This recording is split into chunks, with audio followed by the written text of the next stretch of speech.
1924 జరిగినటువంటి హ్యూమిలియేషన్, జైలుకు పోయిన వాళ్ళు, తప్పుడు కేసులు పెట్టించుకున్న వాళ్ళు, రాష్ట్రాన్ని వదిలిపెట్టిపోయిన వాళ్ళు ఒకరుగా అధ్యక్ష ప్రజాస్వామ్యాన్ని కాపాడాలి అని మాట్లాడిన వాళ్ళందరూ కూడా బాధితులే. ఈరోజు ఇక్కడ స్పీకర్ గారు ఉన్నారు.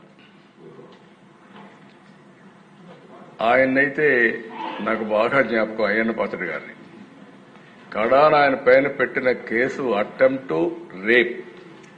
ఈ వయసులో ఆయన పైన దట్ ఈస్ ది ట్రీట్మెంట్. ఆయన ఇంటి దగ్గర అయితే ఎంత భయంకరంగా ప్రయత్నం చేశారంటే, ఇక్కడుండే వాళ్ళందరికంటే 5 సంవత్సరాలు ప్రతి ఒక్క కేసుని ప్రత్యక్షంగా మానిటర్ చేసి, మళ్లీ నిద్రలేని రాత్రులు, మళ్లీ వీళ్ళు జైలుకు పోతే బయట వచ్చే వరకు ఇదే పని. అడ్వకేట్స్ డబ్బులు లేకపోతే అప్పులు చేసి కేసులు కూడా వాదించిన పరిస్థితి. ఇలాంటి అనేక అప్ టు సుప్రీంకోర్టు లాయర్స్ అధ్యక్ష అవన్నీ చేశాం.